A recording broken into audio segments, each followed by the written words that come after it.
One, two, 1, 2.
I think we're going to go ahead and get started.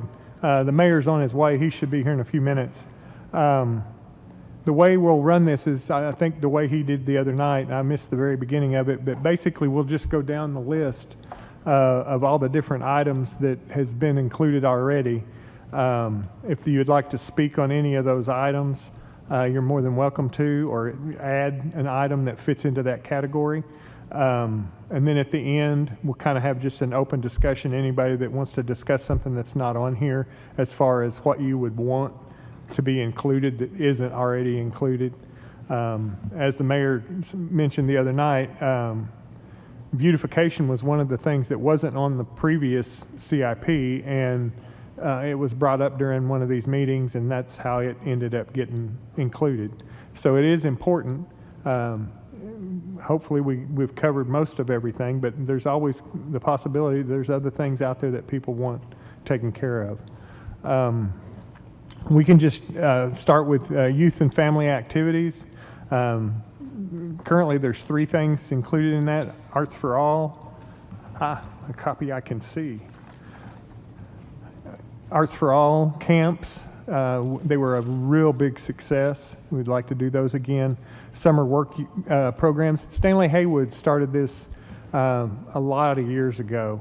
And basically we have youth that would like to work, and we find jobs for them here in the city, and we can put them to work, and that not only provides them with a little bit of pocket change, but it teaches them some responsibility and what it takes to get up in the morning and go to work and earn a living. And sometimes it teaches us what we don't want to do for a living, which sometimes is more important. There's money in there for arts and humanities. There's a percentage that goes to the outreach programs for at-risk youth.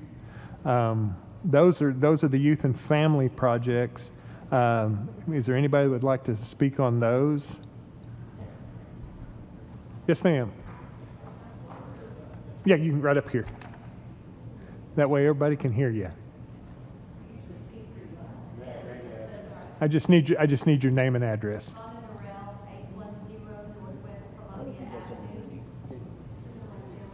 Well, there's a little button there too. I don't know. I've never been there, so I don't know exactly what it looks like. Rhonda Norell. There you go. Too loud? No? Nope, you're okay. Great. I'm with the Arts for All group. Last year, you all graciously gave, through one of the programs, some money to help fund summer at-risk students with the public school system. We had an overwhelming success with doing that. With the success of it, this year we've been able to also get a matching grant for the same amount that the City of Lawton gave us, along with other community people that have come forth with additional funds for us, which is wonderful. We're getting checks, 500 here, 1,000 there, 2,000 here to help support this program. We'll be in 4 schools this year, so the funding is to help at-risk and students that might not have the opportunity to have art in their lives, which it's proven that art helps children become better citizens in the end. It improves their chances to graduate by a minimum of 30%. If students graduate from high school, it's proven that they will become working citizens to help with control of their life and be wage earners in our society. It also helps expand opportunities. It uses a different part of the brain than what a traditional math and reading does, but part of the summer program also teaches math and reading that we are doing. We're in collaboration with the public school system. This year we have, to date, for the program that is getting ready to happen June 3rd, we have over 30 professionals that are going to be help teaching the students in each of the 4 sites. We're adding things this year like opera, dance, music, theater, esports as part of the public school system. The children are bused in by the Lawton Public Schools in the collaboration. They're fed breakfast and lunch through the summer feeding program. And then additionally, 2 nights, the first two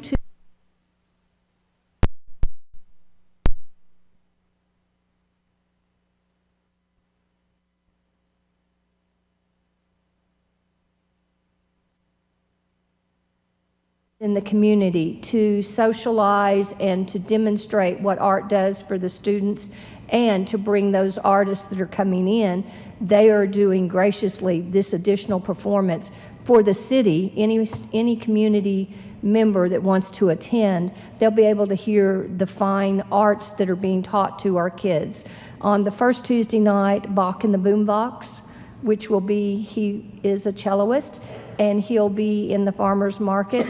For 2 days that week, he will be in the public schools. We're at Ike, Pat Henry, Sullivan Village, and Freedom this year. And we will go to the Museum of the Great Plains also for a week-long. Each school will have a chance to go to that museum for a different type of arts cultural experience. We will be going to the aquarium out in Medicine Park. Here again, it's a different type of art form and an opportunity for kids to learn to feel, see, and appreciate art. And then we have another week, the Comanche dancers will be in, and they will be showing that part of our culture to our students. We're very, very excited, and we hope that you all will support this program for us. It was so much fun. For next year, we already have 65 teachers on the books wanting to teach. So that says a lot about the program and what y'all's support has helped us do. Very good. I can't tell you how much I appreciate you coming up with all those facts, because the mayor's speech the other night was going through my head, and I'm like, I'm not even going to remember those numbers and stuff. But I appreciate that, and y'all have done such a wonderful job. And it's a perfect example of how dollars spent in a CIP will come back to the community as far as bettering our youth, giving our youth an opportunity that they can't always have. And we greatly appreciate what you and everybody else involved has done. Well, it's a collaboration, and we so appreciate it. You know, we're trying to also help improve the image of Lawton. I mean, we think that art is part of living and putting Lawton on the map for us. Thank you very much. I appreciate it. Mayor Pro Tem, I'd like to say Go something. ahead. Yes. Yeah, I'm really excited about this. My background is in sociology, and for a long time, I think it's important for us to understand that when people like themselves, it has a lot to do with knowing who you are. And most people don't think that art is like a picture or something, but art encompasses a whole subsection of a lot of other things that are embedded within a culture. And Lawton has a really, I've been here since 1963. Lawton has a really rich culture. And I think that as we move together to make art important, I was talking to Mark Pierce. He's the state historian now. He said that he had the opportunity to write an article for the state about the city of Lawton, and he came down to visit, and he was really excited about the depth of culture that we have out here with the mountains. I mean, we've got the Geronimo Cliff that is part of our culture. But this work that I think that is being done by those of you that are working with the arts really augments some of the other things the city are doing, putting money towards the buildings, older buildings, and the actual physical things that we're functioning. We got the arch done at the cemetery. We got the pillars out here redone, and there's work to do a lot of other things. We're going to get a historical marker for some judges and some other things that we're working on. So I like the Mayor Pro Tem, really appreciate the work that you're doing, because I think it's foundational to the city of Lawton and its citizens feeling good about being Lawtonians, and that's a big thing. So thank you guys very much. Ms. Williams? I'd just like to comment on, earlier you was talking about Mr. Stanley Haywood started the youth program for the youth, as, children be able to work and make money. I am one of the ones that was in that program, and I just like to thank everyone on how you're working with the youth. It is so important to give time and effort to children because they are our future. And even though Mr. Haywood is not here any longer, I just like to just thank him for what he did do, because I can say that that did help me within my life, and where I just ended up being a good product right here in the city of Lawton. Had opportunity to travel the world, but then back here in my own hometown, Lawton, Oklahoma, and I too also believe in working with the youth. It's just important, and to let them know that they are important at a very young age. And just thank you for every one of you that's working with the youth. Anybody else? If not, that'll bring us to buildings. We've got quite a few buildings that need attention. This building happens to be one of them, the Dome. We need to do some work on the Dome. The museum, we've got quite a bit of work that needs to be done at the museum. We've got water leaks there, and we've got to keep that dry. And that's like, well, when you have a museum, that's like the first thing on the list is like, we got to keep this stuff dry. And they're doing a really good job over there keeping everything protected, but it's going to get ahead of us if we don't do something about it. And that's included on here. We've got a community theater that we're trying to get moved over into the old armory. We've been trying to do that for quite some time. I know that we talked about it years and years ago, but it kept getting put on the back burner and kept getting put on the back burner. We've spent a little bit of money there, but we need to really get busy and create a community theater that is modern and where the people that are involved and the people that attend can be proud of and appreciative of the building that they've got. The building that we're using right now, they're doing wonders with it, but it's a lot of extra work to be able to do that. That is all work that could be focused on putting on programs and dollars that could be used to put on programs. Across the street, the library. We need to spend some money at the library. We had a report about the lighting and the ceiling and the fact that there's no sprinkler system there. Now we do have fire alarms there, but we do not have a sprinkler system. They do make, I've had some questions from people, do we really want water, sprayed over all those books? Well, they have special fire systems for that. They're zoned. Fire chief knows all about that, but and he can come and tell us a little bit about it. But that way, you only attack the area. You don't wet everything down. You just attack the area. Chief? Yes, sir. What we're looking at is if we put a sprinkler system there, the only time a head will go off is the one that's located in the fire area. Not everyone would go off, and so it's going to contain the fire. After last meeting, we did send a fire marshal out. We just wanted to verify that our information was correct. There is a good working alarm system in there. That building is existing non-conforming, so it was built before a sprinkler system would be required. We do agree that building, we would love to see it sprinkled. As a fire department, we'd love to see every building sprinkled, but especially one where we have this much public and kids going into. So it's definitely something we support as a fire department, looking at sprinkling that, but it's not anything that's against the law. Nothing's being hidden or pulled back. That building is perfectly legal to be operated as it is, and we do have a good alarm system in that. Thank you, sir. Appreciate that. McMahon Auditorium, we've got a lot of work going on there right now, but there's a lot more to do. Again, Ms. McMahon had the forethought to spend that money, and she spent it very wisely, and it has become a showplace in the prairie, really.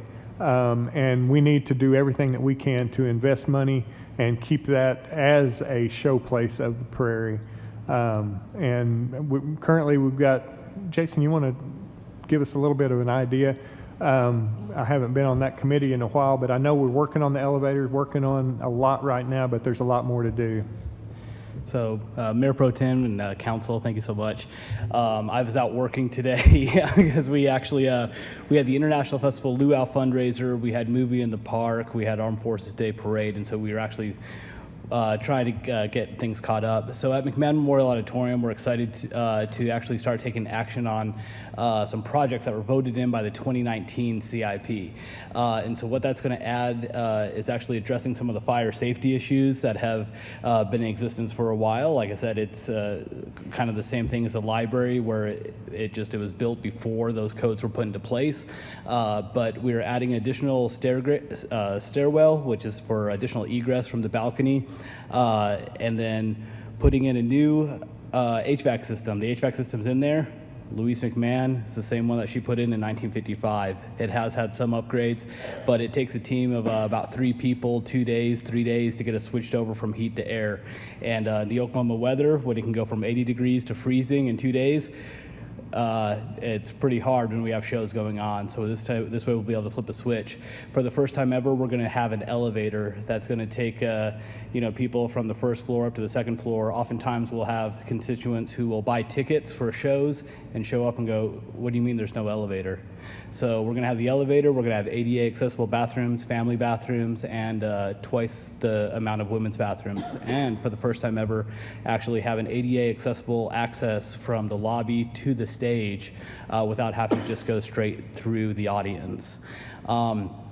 So all of these are coming from the 2019 CIP. However, there's still an additional staircase that's needed to be fully fire compliant. And then also adding another hallway on both sides of the building and a second additional elevator, so that way both sides.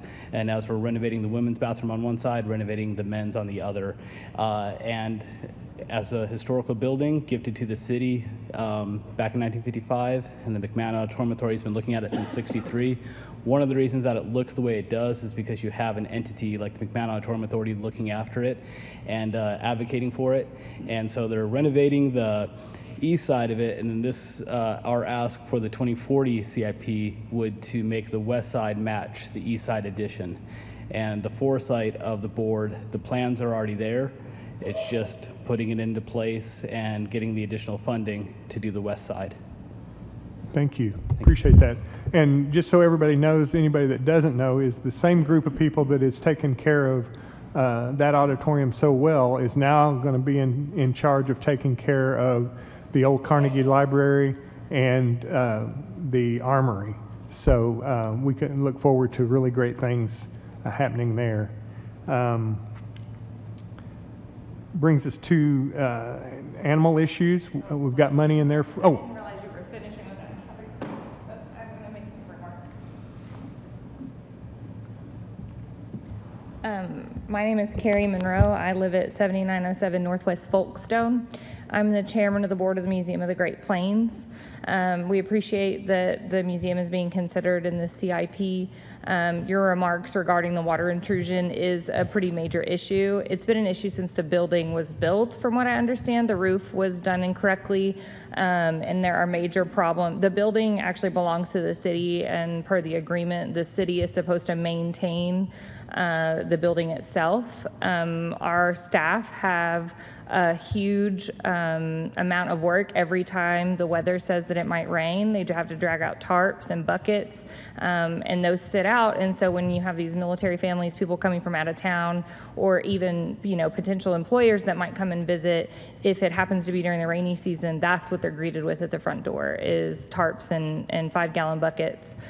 We have had issues with water intrusion in exhibits, and that is a major problem because as stewards, it's our job to ensure the integrity of the collection and that those pieces, are protected. So we really do appreciate that this is being considered because it is very important. As the museum itself is a big part of this community. I grew up going to the museum for field trips, that we still have annual Christmas on the Prairie where local and area area schools, including homeschool children and children that aren't, necessarily part of directly LPS, but live in our city. They get to come learn about what Christmas was like back then. We have a really great summer camp program planned for this year, which is really exciting. We're doing some really cool stuff. We also the museum has recently been designated as a certified autism center. So we were, all the staff have been trained in how to interact with and how to really create a space that is inclusive for people who have who are neurodiverse or have sensitivities to stimuli. So we're put on the Oklahoma Department of Tourism's website as an autism-friendly location, which is really cool. So the museum adds a lot to the community. We make an effort to be open, like when the Armed Forces Day Parade is happening and those types of things. And so I like I said, I do appreciate that we're being considered. And yeah, okay, that's it. Sorry. Thank you. Thank you, Carrie. Appreciate that.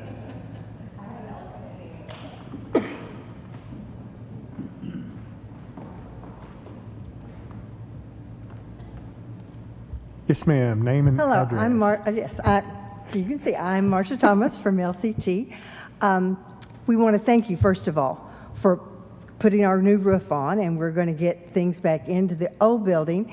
And I know we want to go to the Armory so much, but we still need our old building until we can get to the Armory. You know, we're the oldest continually running theater in Oklahoma, and we are very proud of that. We were able to stay and do things with our youth. We had different classes in the summer when we had COVID, and as long as we can keep that building worked on and fixed, then we can go ahead and start doing more of our children's programs that we've done there, like Aladdin Jr. and all of those types of things. So I just wanted to tell you how much we appreciate what all y'all have already done for us, and hope that we continue to work well together. Thank you. Thank you very much. Appreciate it. Y'all are doing an awesome job. Now we're going to go to, is there anybody else? Yes, ma'am. My name's Leanne Anderley, 316 Northwest 32nd Street. I've been thinking about the mall and wanted to know a little bit more information about the mall. I was told, and I looked it up, and the city of Lawton did buy the mall, the Central Mall, and that FISTA is supposed to be in there. But what else are we doing for that to give us a good revenue for the city? Part of that's coming up. Okay. Anything else? That'll bring us to the animals. We've got dollars in here for the animal shelter. The animal shelter needs an intake area and needs a lot of other work. We've got dollars in here for dog park improvements and the creation of one. I think we've decided the East Side Park. Anyway, on the east side, someplace. That's near and dear to my heart, and I know it is to a lot of other people on council.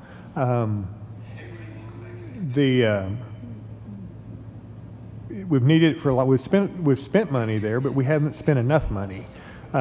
It's very difficult to spread that money out in all the different areas that we need it, and so we've kind of piecemealed it a little bit in the past. But this should really put us in good stead as far as being able to do intakes and do all the things that we need to do to take care of the animals. It also includes building renovation at Central Fire Station, the cemetery, new storm sirens, hopefully. I happened to have a gentleman on the phone today when the sirens went off, and I said, this is going to be really weird, I know, but where are you at? Are you in Lawton? And he said, yes. I said, can you hear the storm siren right now? And he said, no. And I said, exactly. So my hope is that we can put in a system that everyone can hear during the storm, which is important.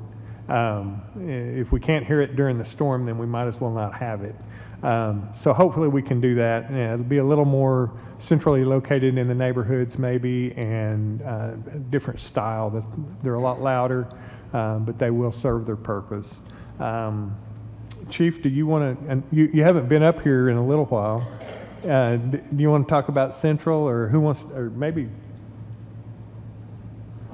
Assistant City Manager, would you like to talk?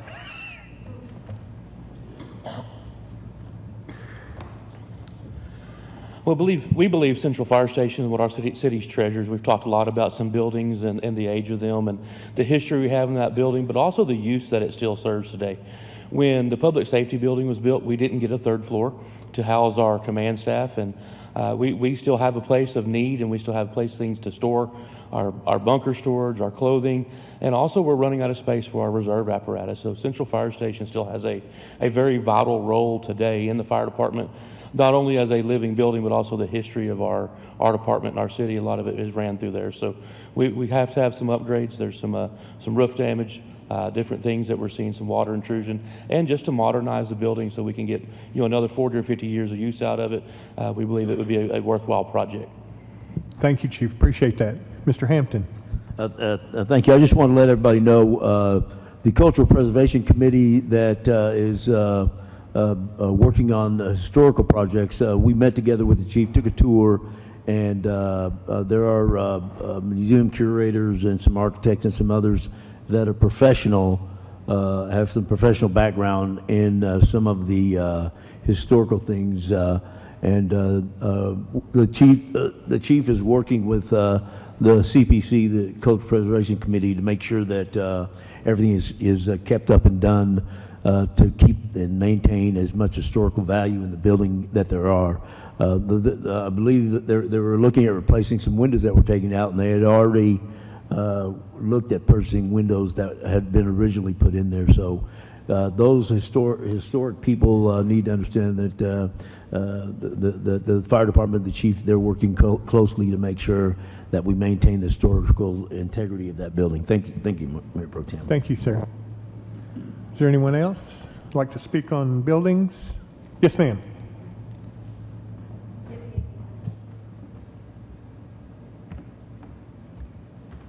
Rhonda Norrell, 810 Northwest Columbia.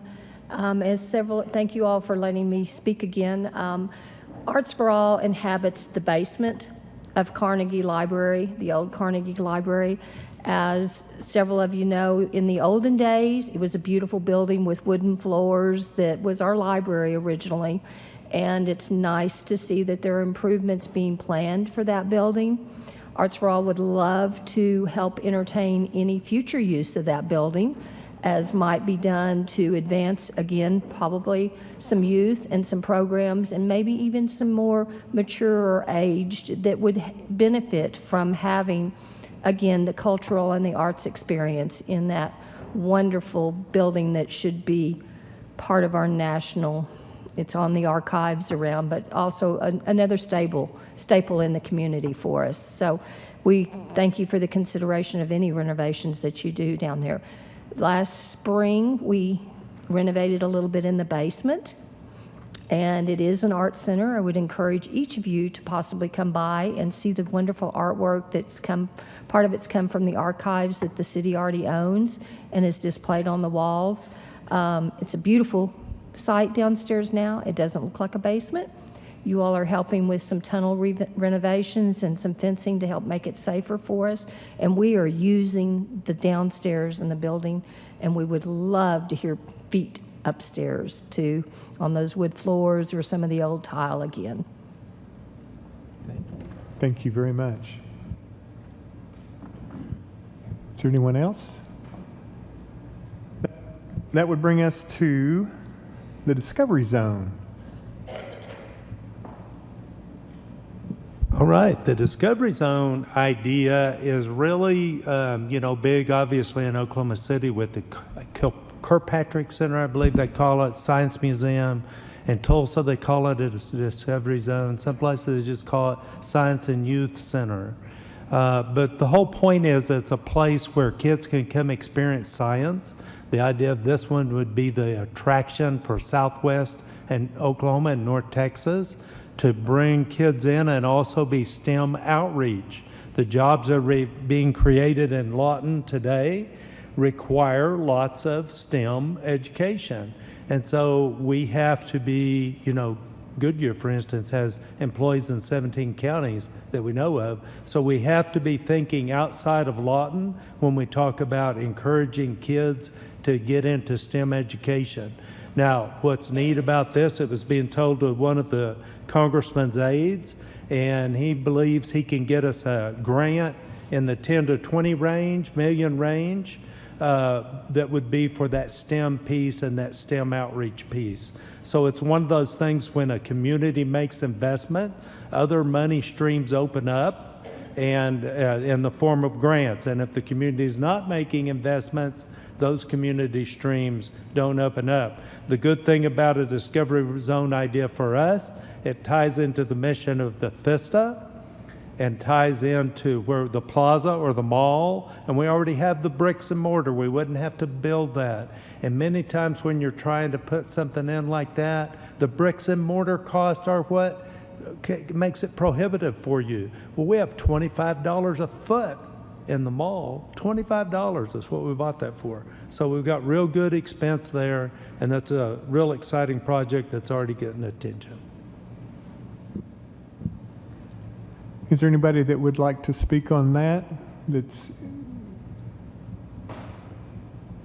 having to do with the Discovery Zone? Mayor Pro Tem, let me just say this. I think with all the arts and stuff that's going on and the historical stuff, there's a big move to try to improve our community.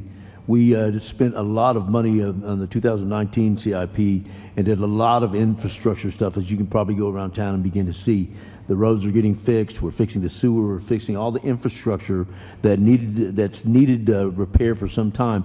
And now we're looking at more at focusing in on developing culture for our community and things to do and to really begin to, and I think this Discovery Zone is a big part of that. I mean, my son lives in Oklahoma City because he says there's more to do up there.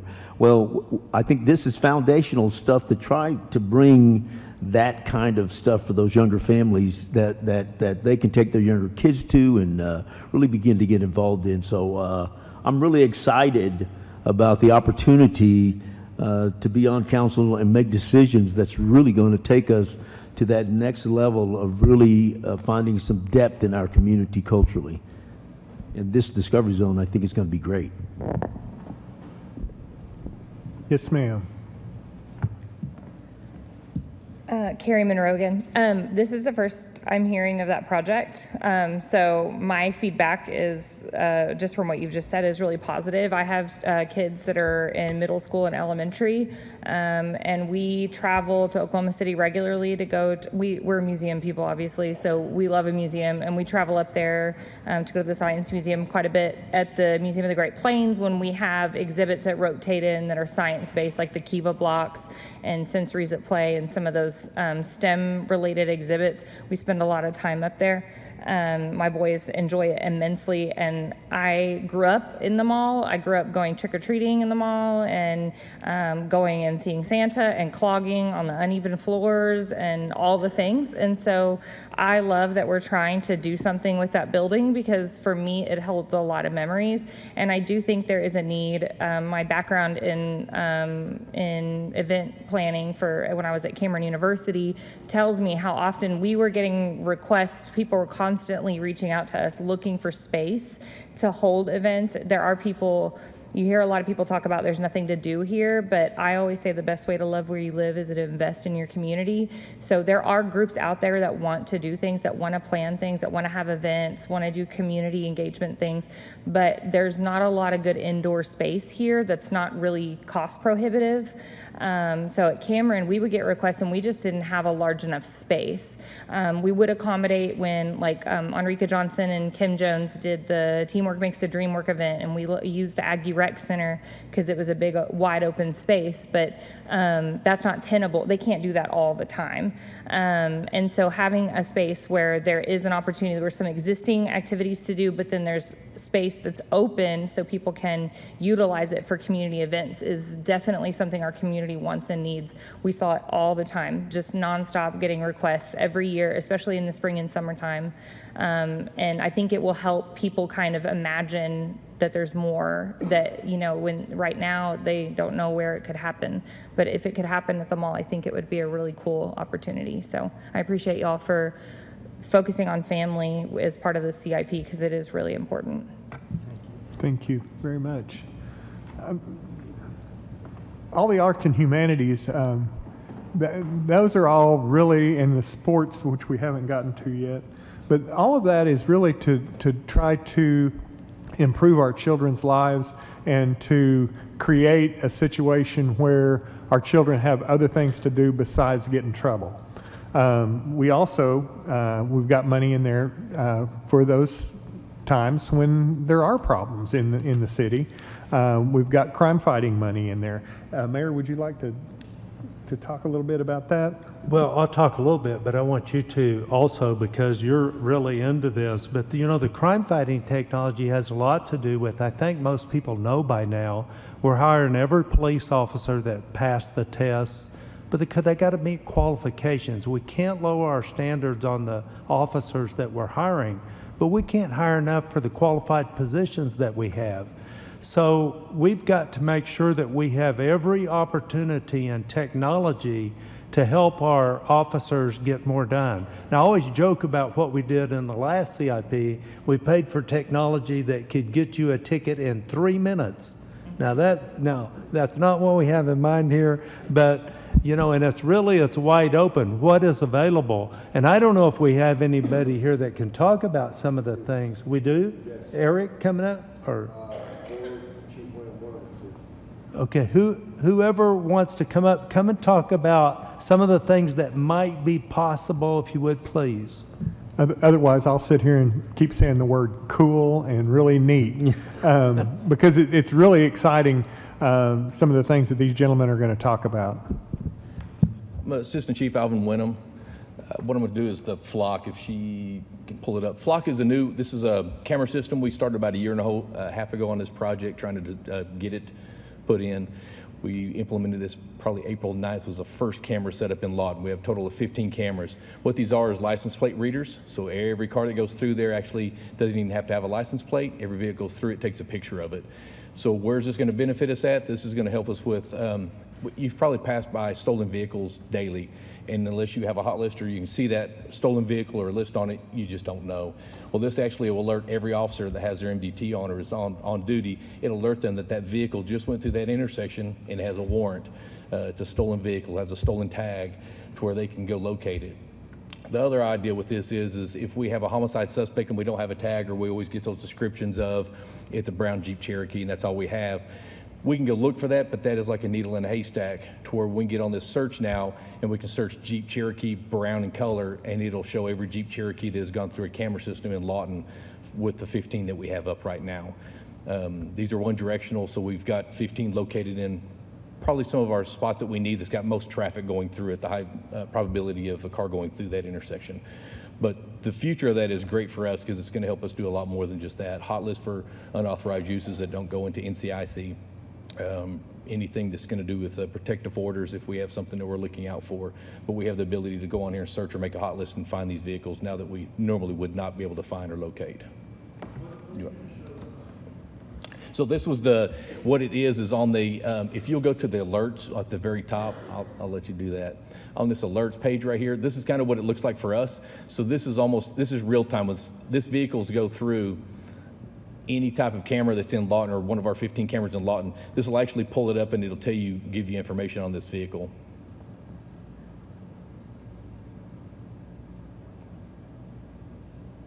So this was an hour ago. So this vehicle right here, this LKT 701, this actually just drove through the camera, and over on the top it'll show you where it's at. But it'll tell you where this camera is at, which direction this vehicle is going, and that this is vehicle inside. The driver of this registered vehicle actually have warrants through NCIC. That's up to the officer to go find this name off this return and be able to locate it and say, I'm going to confirm whatever is on there. So he can find the owner of this vehicle by running the tag and then verifying that there is warrants for it, and we know that this gentleman or lady is driving through town with warrants from somewhere. We just have to locate it. But it'll tell you instant, when this car goes through, it'll tell you where this vehicle's at, that it is eastbound on this road right now. So if you scroll down, there will be more on here.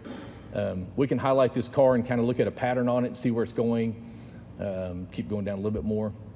Stolen vehicles, stolen vehicles. So these are all listed. These are going out automatically to the officers and saying, here, there's these vehicles, if there's somebody that's available to get it.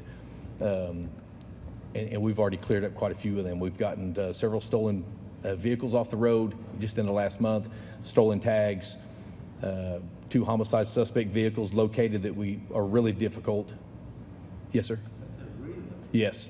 So it has been just in a month that we've had it implemented, it has done wonders for us. It's actually simplified it. This thing will search so in depth, it doesn't even have to have a tag. We can just have a minor description. We don't even have to have a year just saying that it is a Jeep or a Jeep Cherokee. I don't have a color, then we'll just look at every Jeep Cherokee. Now the benefit with this is Flock is a national company, so these cameras are all over. We have 15 in town, but we have over 2,000 cameras we have access to. So if this vehicle is maybe a trafficker that's going back and forth to Florida or to down south, then we can actually look at their cameras and say, hey, is this vehicle going down here? We can make a hot list on it and say that we want to keep an eye on this. So our narcotics officers will be able to do this hot list and say this vehicle's coming up through Wichita Falls. So Oklahoma City has quite a few in the metro area, all the way up in Kansas, Colorado. Texas has hundreds down there. So these go all the way over Arizona, Florida, even Northeast. So if they are tracking or they're going down and we put an alert on this vehicle, we will know, or we can actually kind of keep an eye on where it's coming up, that, hey, our trafficker's coming up from South Texas or Florida, and be able to maintain this. Is this the, I know that Flock has, I don't know if this is the same module or not, but I know they have a module that would allow us, let's say there's a murder in the neighborhood, and we're trying to figure out, we don't have any idea who could have done that. But if there happens to be a camera in that area, you can see the cars that went through there 20 minutes before that murder took place and the cars that left 10 minutes after that, and kind of narrow the field of where you need to look possibly. Yes, absolutely. That's kind of what they did on one of theirs, is if we've got them in certain areas, and if there is a homicide, then we can actually try to locate those vehicles by the description. If a neighbor says, gives a description of that vehicle, we'll be able to go back through all the cameras and just put that search in there. And on the search area, it'll actually give you, we can go back a month and look at it. So we can go back a month or whatever we want to do. Let's just say 4 hours on that one. So in 4 hours, we go back and we can look at every camera. We can keep up with this car came through this intersection, left, came back to this this camera system and left. So we can maintain those and keep a record of it and say, this is where the car came, what time did he go through that to get to this intersection. So, and it's limited because, like I said, we have 15, so it's limited on where they're at. We don't have access to every major road right now in town, but can you tell us a little bit about the body cams and the dash cams? I think that's really, because you've got the opportunity for safety for officers and the public as well. Yes, sir, and good evening, Mayor and council members. We are looking at getting more dash cams and body cams for the officers. What we have right now is outdated. It's at its end of service life. Our IT director, Judy Franco, alerted us to that. The company's not servicing them anymore, so we've got to move on. And with that, with Axon is kind of the ones we're looking at. We're also going to do a trial through WatchGuard, the company we have now, because they have 2 more models out since the one that we purchased. So we want to make sure we're getting the best bang for our buck and using the money wisely that we get from the citizens. But with those body cams, we're going to have capability of live feed on the officers. We'll have GPS, we'll know exactly where they're at. We have that capability right now with their vehicles, but when they get out of the vehicle and they're going in foot pursuit or wherever they're at, we can't track them.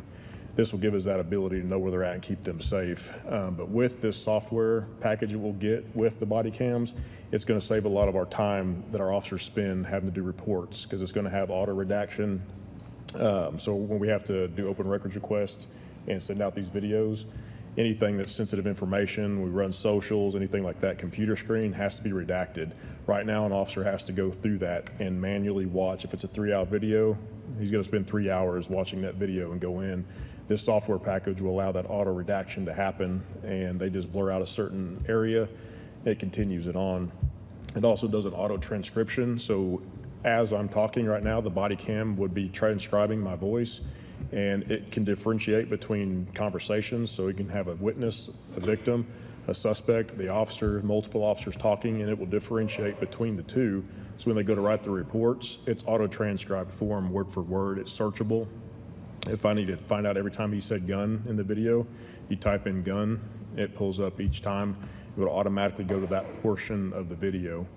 So there's a lot of capabilities we're going to have with this, and we're looking at putting 130 for the officers, and we'll put, I think, 25 or 26 for the fire department, neighborhood services, code enforcement. We'll have everybody with at least a dash cam and body cams to make sure we're taking care of our customers. Are there any other ideas on the drawing board? As far as technology, there's Fusus. I think some of y'all have heard of talk about that a little bit. Fusus was recently purchased by Axon, which makes the taser and makes these body cams. It was an independent company at first, and this is going to allow us to have camera access, not just the city cameras, but anybody in the community, where they have a Ring doorbell camera, or if they have Walmart cameras or the hospital. Schools is another big one. We would have instant access to their cameras if something were to happen. There's a lot of transparency concerns with some of that and questions, but like a school could give us access to their exterior cameras and not allow us to have the cameras inside just for privacy concerns unless something was to happen. They'll be able to hit a button on their cell phone or within the school on an app, and it will instantly give us coverage inside if something was to go down, and we'd be able to track that incident while we're on approach. Each officer would be able to access that on their MDT, a phone, from an office, anywhere, and be able to see that happening. It also gives us capabilities for the future if we wanted to add shot spotter and some other accesses to that. But there are some other software packages there that would be all included. So, yes. Yeah, I was talking to I believe it was an officer, and he was saying that up in Seattle or some other area that they actually have drones. When there's a crime, the drone automatically goes up above the crime and gives a picture to all the officers. Are you familiar with that? Yes, I think it's Buena Vista, California, if I'm pronouncing that right, or Chula Vista is the name. And that's a very new concept. It's being tried out there. But they do have, anytime a 911 call comes in, I think they have 4 locations within their city that a drone instantly will launch, and it will be on scene before an officer can get there. So they'll have live view from what's going on. So whether any type of crime happens, they'll have view of that and can follow a suspect. It is a trial period what they're doing right now, because there's a lot of FAA rules and other stuff. You can't be within so much of an airport, military base. You have height restrictions and stuff like that. And with Lawton having a military base and an airport, there's a lot of areas that you could not go. But that is where the future is going. They're trying to branch that out, and that's another Axon product that they're working with them on. Yes, sir. Anybody else? Thank you, gentlemen. It's exciting. It is the future. I was going to say Tulsa is a good example. They've got basically a control center where they can watch and listen to all of that information live. And that's considered a real-time crime center, and Fusus would get us one step closer to that. When you actually go to a real-time crime center, you got to do a lot of staffing, facility, and infrastructure with that. But this gets us close to having that capability. It's almost like a beginner step toward that. So, yes, sir. Thank you very much. Appreciate Mayor it. Pro Tem, I did want to say there's a key word that, no, I'm done. I was just going to mention, there's a key word that they were using, and that word is time. As we know here in America, that's the commodity that we sell to everybody, is the time in our life. And I say that because I think that anytime you save time, then it's almost like hiring extra people, because that's going to do things and compress what one man can do, and all of a sudden that one man has capability of doing a job for many men. So this technology thing that we're moving into is going to almost, in a sense, increase our police officers, because, as I said, one man can do the job of several. Thank you, Mayor Pro Tem. If there's no one else on that item, we can talk a little bit about the Victim Resource Center. You want to talk about that, Mayor? So the Victim Resource Center, I think probably everybody's heard me talk about. We started a sexual assault response task force a couple of years ago, and we've really increased the quality of our sexual assault response, including victim support. We went to Palomar in Oklahoma City, part of the MAPS project, and saw how Palomar, the Victim Resource Center, was operated there. The idea would be, of course, scaled to a community our size, but even offer services. It would be, run really with a multi-agency setting, I guess, because you have a lot of people involved in domestic violence and sexual assault violence, including the Attorney General's office and the OSBI. And we even met a federal officer, it was a U.S. attorney. We met a U.S. attorney up there that has an office in Palomar so that he can effectively work to bring charges, some federal charges, when state charges don't work too well. It was very interesting. And so the idea, this is one area that wouldn't be a capital item. Now, we think in the CIP, we try to stick with capital items except for youth programs, has been the general rule in Oklahoma, or in Lawton. But in this instance, we can allow them to use that over 15 years and give them a 15-year income stream for operations, and it opens the door up to more grants for them to get their building built that they need. Whereas it's hard to get those grants if you can't prove you're going to build the building. So this is one area we thought, let's do it this way, and we'll leverage that into more opportunity of getting these grants and make the deal work out. So that's what's in mind there. Yeah, maybe. Sure. That really helps. You know, when you look at the stuff that we've been talking about, crime, you know, the darker element, they like to cohabitate where they're going to not be looked at, because they like to operate in the dark.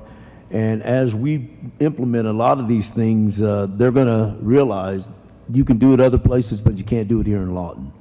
And that's a really, really important statement as a community that we can make to that darker element and that darker world that tries to infiltrate and come in and begin to make our community unsafe.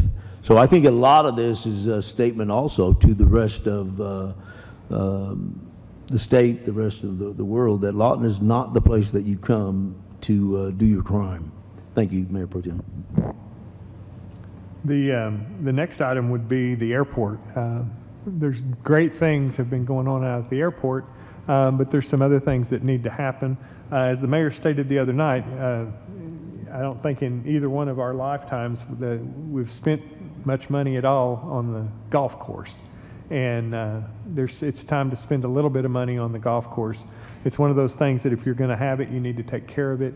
It needs to be something that will draw people in and give them an opportunity to, I don't think we're going to have a PGA course there, but we need to clean that place up and provide some money so that we can get some irrigation and things of that nature.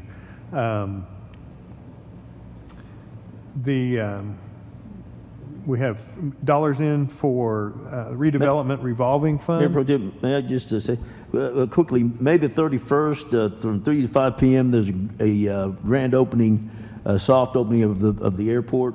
And if you'd like to come by and see what's going on out there, it is just fantastic. I mean, it is upscale. Even the air bridge that they have is air conditioned and you just got to see this stuff. If you have a chance to come out May the 31st, come and see that, and 3 to 5 p.m. Thank you. Yes, exactly. If you haven't been out to the airport in a while, it's worth it just to go out there and see, because it's definitely a different airport than it was 10 years ago even. It's a vast difference. The redevelopment revolving fund, basically what this is, and the mayor can jump in here if he'd like, but we'd like to take neighborhood that has been neglected and has probably had a lot of D&D happen in it already. There's probably a lot of empty lots that are just having to be mowed. And we can put a program together, create a land bank, and provide incentives to developers to come in and build housing that's affordable and do some infill. It's very expensive to go out there and build roads for a neighborhood and put in new infrastructure in a field that hasn't had that before. It's much cheaper and more economically feasible to redevelop a neighborhood that already has streets. Then all they have to do is spend a little bit of money on those streets. We spend some money on sewer and water, and provide the developer with incentives and create some housing that people can afford, whether that's duplexes or triplexes or whatever's needed for that neighborhood. I wouldn't begin to tell a developer what needs to be done, because that's their forte. But we really need to start looking at infill. The core of the city is what's important, and we need to support the core of the city and keep everything building out from the middle. Yes, sir. I think everybody knows we have neighborhoods that need to be cleaned up and rebuilt. And the only way you're going to do is to incentivize that. And the idea is this money would be the seed money to go in and buy that up. There are rules about how all that works, and it's under the Urban Renewal Authority. And then you would put a TIF over this area, and that would help pay it back. Theoretically, as it's paid back, it could go somewhere else. So to redevelop another neighborhood, and the idea that it would be perpetual over the years of going from one neighborhood to the next. Now we're talking about years to get through one neighborhood. You're not going to get to the second neighborhood the second year. You know, it's probably the first one, you're probably going to be 5 years before you see it turn over. So there's the general idea and the timeline. Can I just say, you know, Ward 5 has a lot of older properties. We've torn down a lot of places. The mayor and I have driven around and looked at some of those neighborhoods, as a matter of fact. But, you know, this is not something new. Many cities have blight programs that encompass a lot of different things. I think that we talked about land banks the last time. The land banks are there to clean up the property, because most of that property has a lot of liens and different things that would cause it not to be sold, not to be able to be sold. But what the mayor's talking, what the mayor talked about is a overall funding of getting all that done and fleshing out the details to make sure that that property gets cleaned up, able to be sold, and then reused, and then, as the mayor said, perpetuate more money to fix other properties. I mean, planning is a great thing. One of the things I love about the mayor is I think he's one of the best planners that I've ran into. I don't know if he's perfect or not. You'd have to ask somebody else about that. But he is a really, really good planner, and as many of the people on the council are, and things have really been happening, and at this time, I think it's certainly important that we team together with you as the citizens and be able to take a lot of these programs, put money towards them, and actually have a future plan for things. Thank you. That's going to bring us to, well, and really D&D probably should have been in front of that, because they kind of work hand in hand.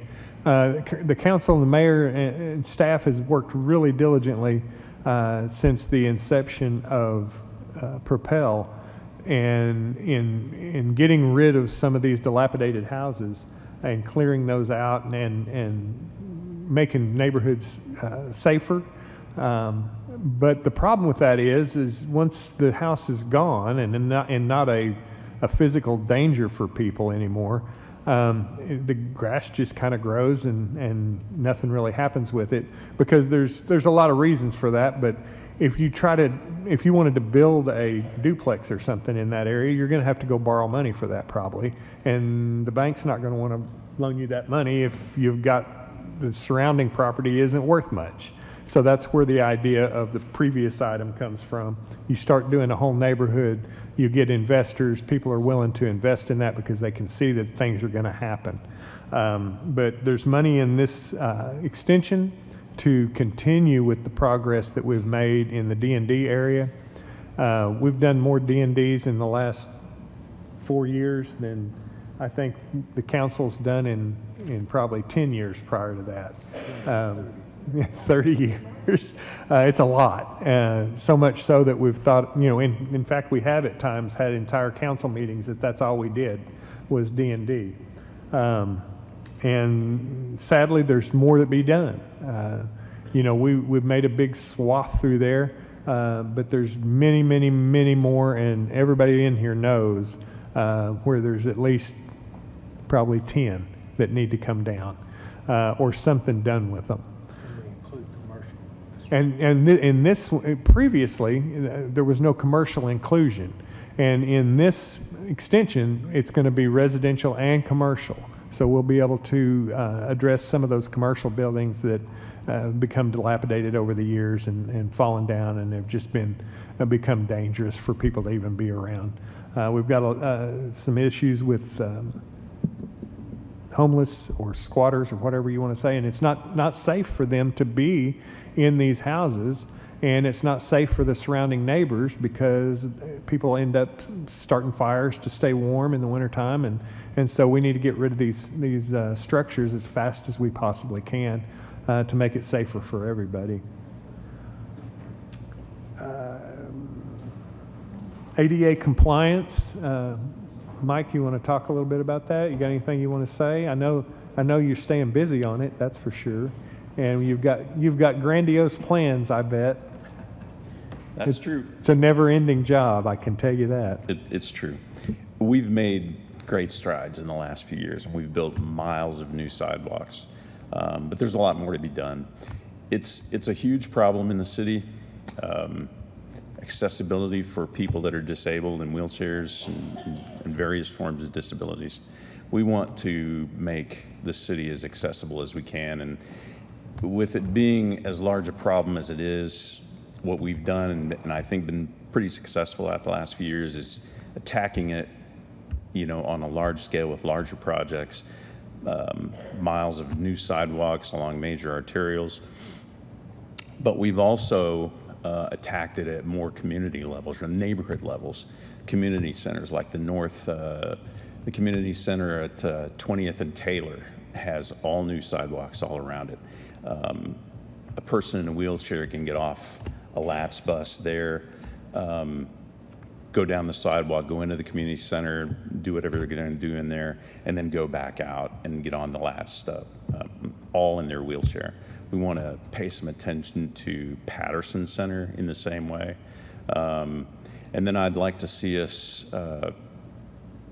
spend some money on the parks, the neighborhood parks. The big parks are getting their fair share of attention. But for example, there's a park and a sidewalk network through Ward 7 where there are existing sidewalks, but there's no way to get for a person in a wheelchair to get from the street onto that sidewalk. We need a lot of curb ramps, wheelchair ramps, and things like that. So it's a big problem, but I think with that amount of money, we can attack it on several fronts and be very successful. So Mike, do you think the amount of money, we had $1 million in the 2016 CIP. Of course, that rolled in to PROPEL. That hasn't been touched very big, I don't think. No, there's still pretty fair amount left in there, I think. So all I put in here is $1 million. But your plans sound pretty big. Do you think that $1 million plus the, say, 700 that's left from the other is enough to accomplish what you're thinking? It could make a pretty good dent in it, yes. And we also have the medical marijuana sales tax money too that we can tap into.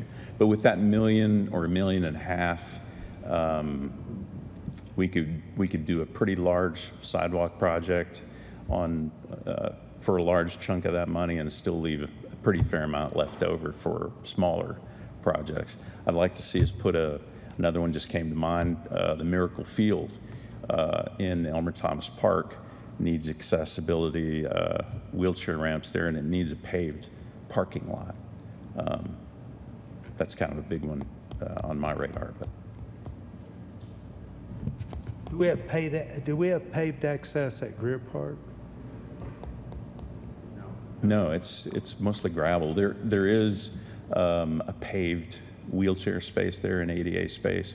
The rest of it's gravel.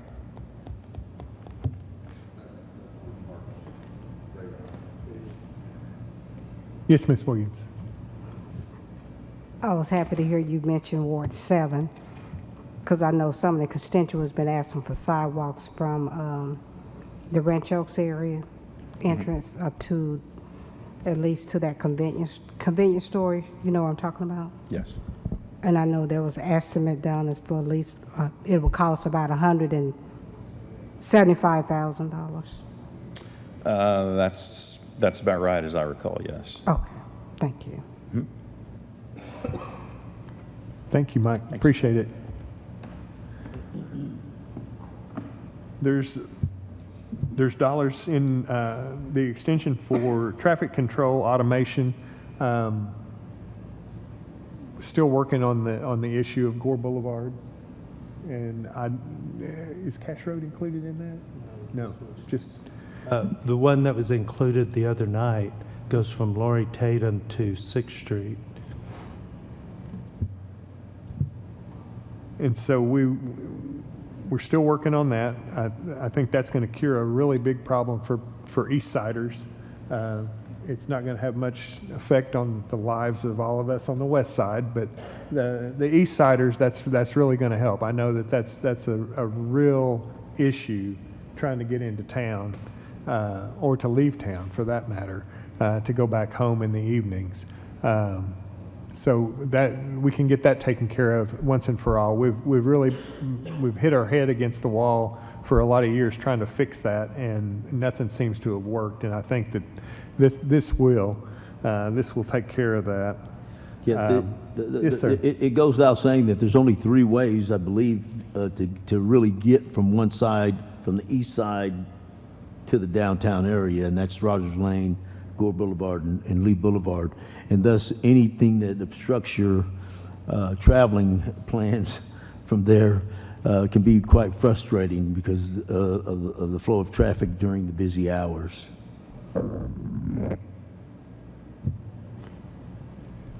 Okay, we're running out of time here.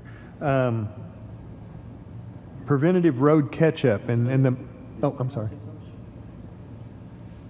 Yes.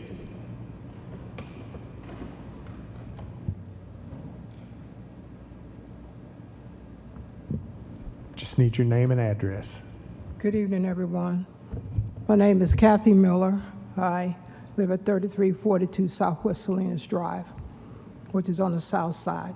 And I'm sorry, I don't have an agenda in front of me, but I'd like to go back and address the issue with the city about the airport. Right across the street from that airport, you've got that where the surplus city used to be years ago. And that's been sitting empty for many, many years. And I think it had a marijuana place and it went out. But I'd like to know why in the city do something with that area. You're talking about beautifying the area. Why isn't there like hotels to build up the airport where short-term people can stay? Now, that building has been empty. There's property over there that's been empty for years. And I want to know why the city won't do something on that end to build up the airport and to keep the revenue on that side of the city. So when a hotel wants to go somewhere, the city doesn't tell them where to go. They pick the place they go. And they pick the place that's going to give them the most traffic based upon the demographics they need. We could say we want hotels over there, but we don't build hotels. Individuals build hotels, companies build hotels, not cities. So we can want want them to do that. Now, the property that you're talking about is owned by a private individual, multiple private individuals, all of that, but the specific one you mentioned is owned by an individual, and apparently he's following his business plan. I don't know what his business plan is. I hadn't talked to him about it, and I don't know what's in there, but he's keeping the building up to the standard where the city can't do anything to him. So it's really the free enterprise system that's at work there. And if companies don't want to build hotels there, we can't make them. Okay. I know that's not what you want to hear, but that's the free enterprise system. And I understand, but I'm just saying there should be something that the city can. I see other cities that have, like they have a retail store on the bottom, and then they have residents living up on the top. Would it not benefit the city to keep some revenue on that side of the city where they can build, let's just say, a shop that addresses every need that the traveler may need on the south side of coming out of the airport?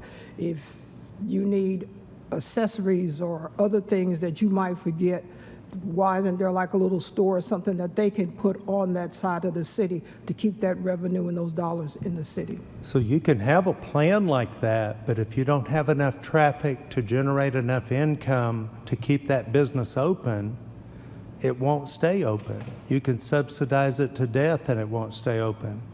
And we actually have trouble keeping a restaurant in the airport or a gift shop.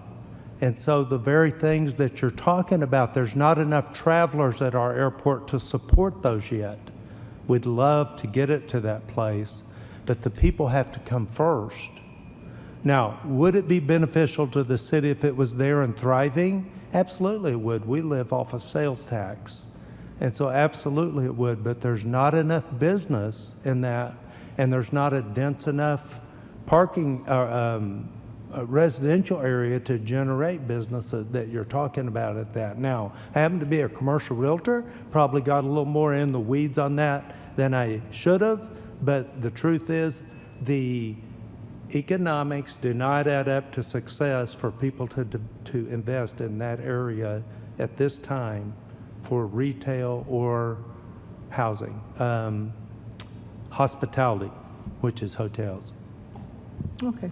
Now, what we can do, the city does, is what we talked about above a little bit.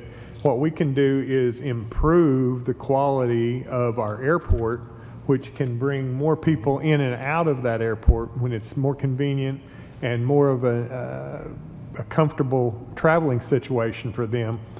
That brings in more people, so that could effectively cause somebody to want to build something, a store or whatever. So basically what the city does is we provide the ability to increase the activity in an area, and then it will raise up the possibility of somebody building a hotel or whatever. Okay, but you are going to implement and build a brewery over there, am I not, in that airport area?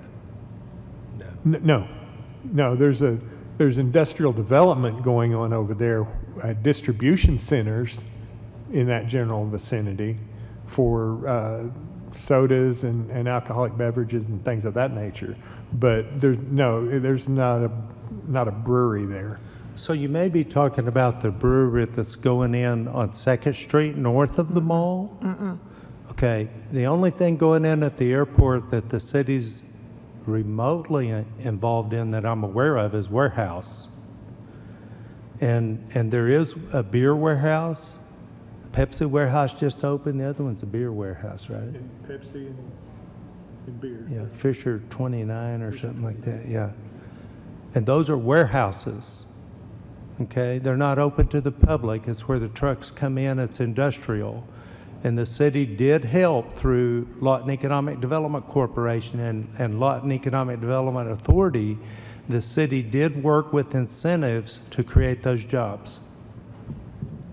Okay. We can't, there's not, you just lose a lot, they're not developed there. They are always going out and looking for businesses and creating, to try to create things, and we certainly can take your ideas and pass them on to them, and they can actually take a look at the incentives and different things that we might be able to do to attract some businesses like that over in that area. So we appreciate you coming up and mentioning that, but that would be the avenue to go that direction that would give us any hope of that happening. And that's to let them know, and then they work on doing incentives, because even the businesses that are there, they put together incentive packages and different things that would attract different businesses. So we can take those ideas to them. Yeah, it just seems like the city, as the airport being a major draw, and the first thing that the people see when they come into the airport is that side of the city. And there needs to me to be something to elevate that a little bit more and use it as a diamond for the city to bring in revenue instead of being a dump on that side of the city. I sense your frustration and agree with you. Thank you for coming. Thank you for coming. We appreciate it. Thank you for listening. Thank you. Is there anyone else? Okay, let's move on. Oh, I'm sorry. I want to say to the young lady, they're building up the Lawton View area this time. Like, they put out a lot of duplexes, and then also Mr. Barnett, he's building cottages, which is homes out there in the Lawton View area. So I think that with those new homes and everything going up in that area, that we may eventually get there, what you're talking about.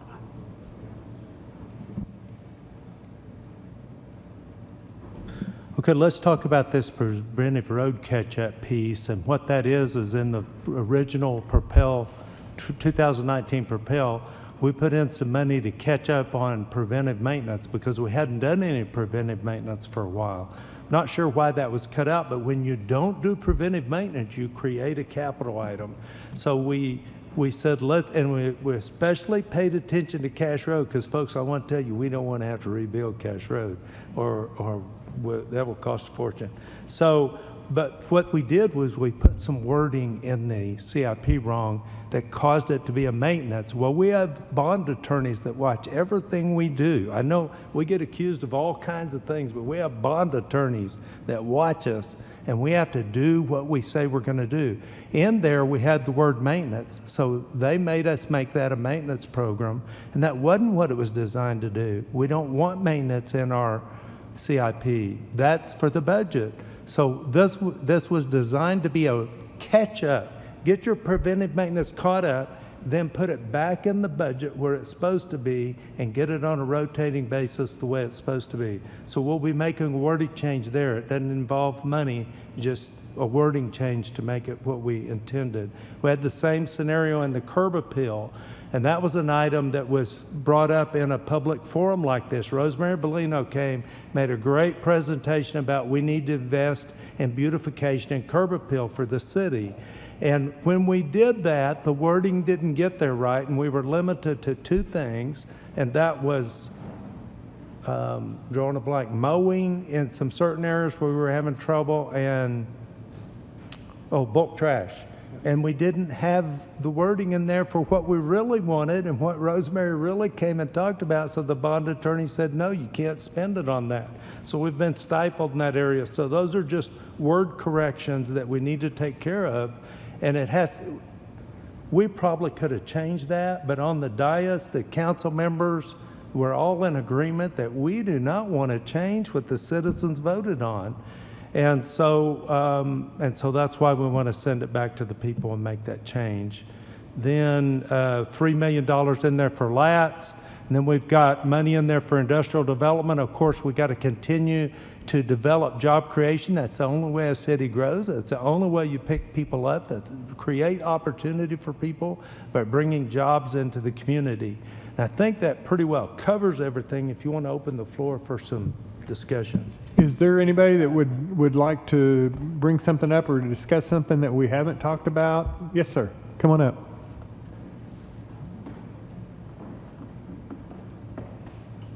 Just need your name and address. Yep, Mayor.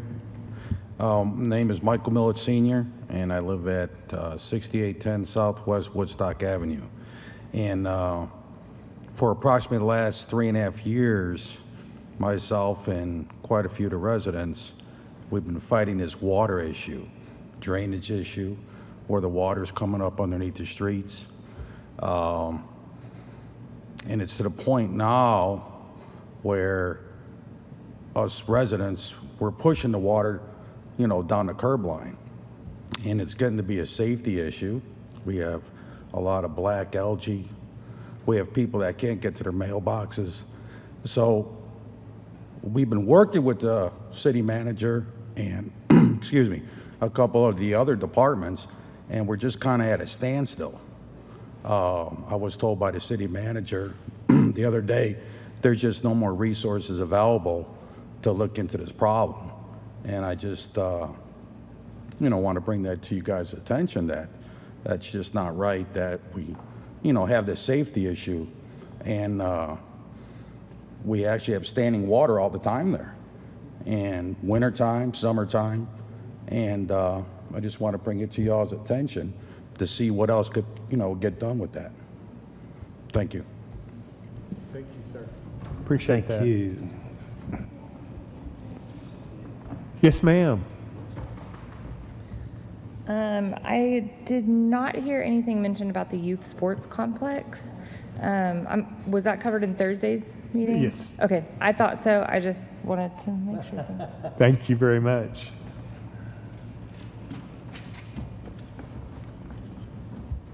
Yes, ma'am. Is now the time that you're going to talk about the mall? You said that that would be in a later point. Well, and we've talked about the. Actually, what he was referring to, I believe, was the Discovery Zone. No, it was before you came. Yeah, well, I was sitting here when he said we're going to talk about that in a minute, and what he was referring to is the Discovery Zone would be in the mall. But what else? That's a huge mall. They're not going to use up all Okay, square well, feet as of far it. as the CIP goes, that's all, but there are job creation things going, and the meeting today's about the CIP and what we're doing with the CIP. So, so let me visit with you afterwards, okay? Is there anyone else? Yes.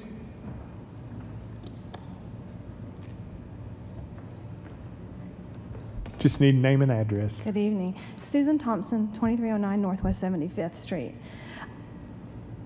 Like Councilman Hampton, my children do not live here. We chose to come back here after my husband retired from the Navy. I have gone on the website and I try to keep up with the different projects from the CIP. That is the most confusing thing. I noticed coming to work this morning that they had a sign flashing talking about the redirect for the Arts for All parade, or the Armed Forces Day parade.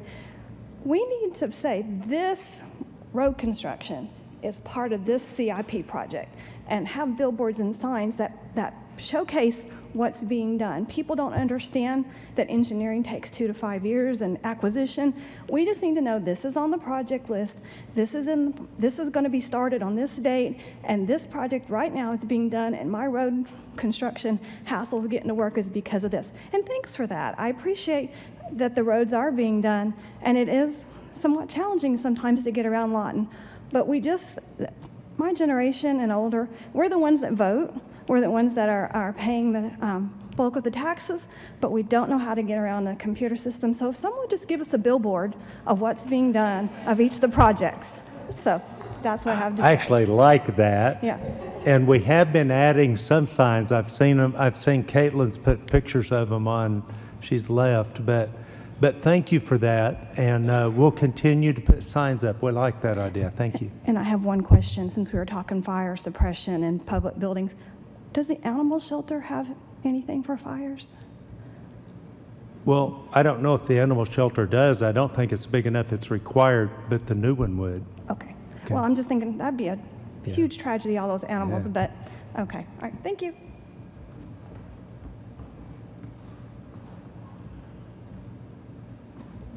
Yes, ma'am. 2 questions. I travel up and down Lee Boulevard all the time. That 38th between that section in front of the Great Plains, it's like a roller coaster. Is that ever going to make it to the city priority to get that done? That's the first question. Actually, it is sooner than most people think, but not as soon as it should have. you know what? You're absolutely right. That should already be done. It's going to be talked about in a streets committee meeting on Tuesday, and I think it'll be coming not soon enough. I don't know what to say. It could start tomorrow and it wouldn't be soon enough. I know that's a lot of traffic going that way, and I know you've got to put that traffic somewhere while you're rebuilding that, redoing that road. That's my first question. My second question, traveling up and down that road all the time, why aren't there any restaurants on that street, that thoroughway? If you notice from 67th, you got to go almost all the way down to 13th Street before you even come to a restaurant. And there's been a lot of restaurants leaving the city all of a sudden, you know. I'd like to know, what are we doing to attract restaurants and sit-down places in the city? It's kind of the same answer that you got before on the previous question that you had about the airport, what's across the street from it. That's all driven by plans that are made way far away from Lawton, Oklahoma. They make those plans at their home office, and they know how many they're going to expand to and how, you know, where they're going. The first thing they look at is rooftops. How many people within, they know who spends money at their store.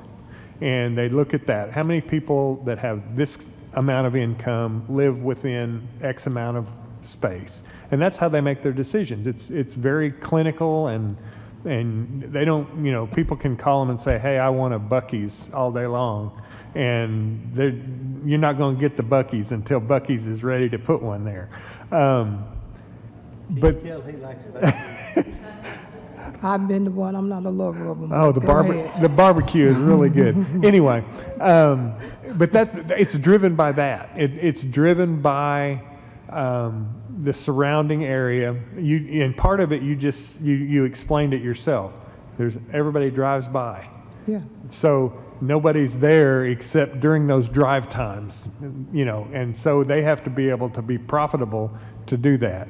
Now, why are restaurants leaving?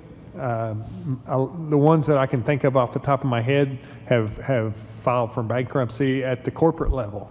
And so there's, you know, Red Lobster and things of that nature. So there's nothing we can do about that. We can't encourage them to stay. The home office says y'all are closed tomorrow, and they go lock the door and they're gone. Can you attract them to come in? Restaurants are very difficult to attract because they literally go by how much do the people make that live in that area and how many rooftops are there. When we gain population, then you'll start seeing other restaurants coming in. Thank you, sir. Thank you. Mr. Chairman, you're out of time. We are out of time. I appreciate all of y'all coming and making your input known. Anything that you've got that we haven't covered or you think of tomorrow, you're more than welcome to email any of us. Give us a call and let us know, because that's what this is all about, is what does the citizens want. This is your city, and if we want to improve it, we have to improve it in a way that you want us to improve it. And we appreciate y'all coming out. Thank you very much.